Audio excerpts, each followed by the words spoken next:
এই দেশের প্রতি আমাদের মায়া আছে। এবং আমার চোখ এক দেখেন, এই চোখে আমি দেখতে পারি না, আমার এক চোখ পুরাপুরি অন্ধ। গভর্নমেন্ট থেকে সিঙ্গাপুর পাঠানো হয়েছিল, এমন সময় পাঠানো হয়েছে যখন আমার চোখটা ফিরে পাবে না। 5 বার অপারেশন করা হয়েছে এই চোখে, একটা চোখে 5টা বার অপারেশন করা হয়েছে, তাহলে একটা চোখ কিভাবে আমি ফিরে পাবো? আর আমার যে আশা ভরসা আসলে সবকিছু আমার শেষ হয়ে গেছে। এবং ভালো যে চোখ আছে এই চোখে মাঝে মাঝে ব্যথা করে। তো এগুলা দুঃখ কাকে বলি? আজ আমরা আমাদের পরিবার চালাইতে পারতেছি না। আমার বাবা শারীরিক দিক থেকে অসুস্থ, ওনার পা ভাঙা, ঘরে থাকে। আমি পরিবারের বড় সন্তান।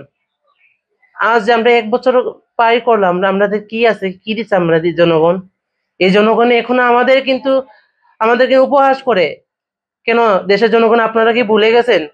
এত কি সহজেই ভুলে গেছেন? 1 বছর হতে না হতে আমরা আমাদের যে অবদান, আমাদের যে অঙ্গহানি হয়েছে, আমাদেরকে অঙ্গহানির কথা কি আপনারা ভুলে গেছেন? যদি ভুলে যান তাহলে মনে রাখেন, এই দেশের কিন্তু ভবিষ্যৎ অন্ধকার। দেখুন, আমার নাম সালমান বিন সোহাইব। আমার দেশের বাড়ি সিলেটে। আমি গুলিবিদ্ধ হই ঢাকা রামপুরা ইস্ট ওয়েস্ট ভার্সিটির পিছনে। আমি 5 আগস্টে গুলিবিদ্ধ হয়ে পুলিশের বন্ধুত্ব বরণ করি। পরিবারের জন্যই আমি চাকরি খুঁজে খুঁজে ঢাকায় গিয়েছিলাম সিলেট থেকে। তো যখন দেখলাম জুলাই আন্দোলন শুরু হয়েছে, তখন আমি দেখলাম যে অসংখ্য ছাত্ররা শহীদ হচ্ছে, আহত হচ্ছে। তাদের যে ত্যাগগুলো আমার চোখের সামনে থেকে দেখা। কখনো তো আমি আন্দোলন করি নাই, লাইফে এই ফার্স্ট টাইম আমি আন্দোলন নিজের চোখের সামনে থেকে দেখেছিলাম। অনেকের শহীদ হয়েছে, অনেকভাবে গুলিবিদ্ধ হয়েছে। কারো মাথায় গুলি লাগছিল, কারো মুখের মাঝে গুলি লাগছিল, মুখের টুকরা সহ মাটিতে পড়ে শহীদ হয়েছে। নির্মমভাবে গুলি করছে হেলিকপ্টার থেকে। সবকিছু দেখে নিজেকে আর আটকাতে পারি নাই, যে নিজের মনকে বুঝাতে পারি নাই যে আমি বসে থাকতে আর পারবো না। সবকিছু উপেক্ষা করে, আমার চাকরি উপেক্ষা করে আমি জুলাই থেকেই আমি সক্রিয়ভাবে আন্দোলনে যুক্ত হই। ঢাকা রামপুরা, কারওয়ান বাজার, নতুন বাজার, এদিক থেকে আমি আন্দোলন শুরু করি।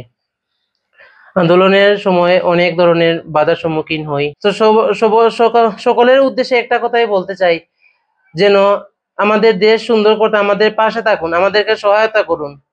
এই দেশ কিন্তু একদিনে স্বাধীন হয় নাই। এই 34 দিন যখন জুলাই পূর্ণ হয়েছে, তখন গিয়ে কিন্তু দেশ স্বাধীন হয়েছে, দ্বিতীয়বার স্বাধীনতা পাইছে। এখন এই স্বাধীনতাকে আমরা নষ্ট করতে চাই না, এই স্বাধীনতাকে আমরা আঁকড়ে ধরে রাখতে চাই। এই জাতির যেন ভবিষ্যৎ সুন্দর হয়। ব্রিটিশদের উদ্দেশ্যে কথা বলতে চাই, এই 18 কোটি জনগণ কিন্তু ভয় পায় না গুলি।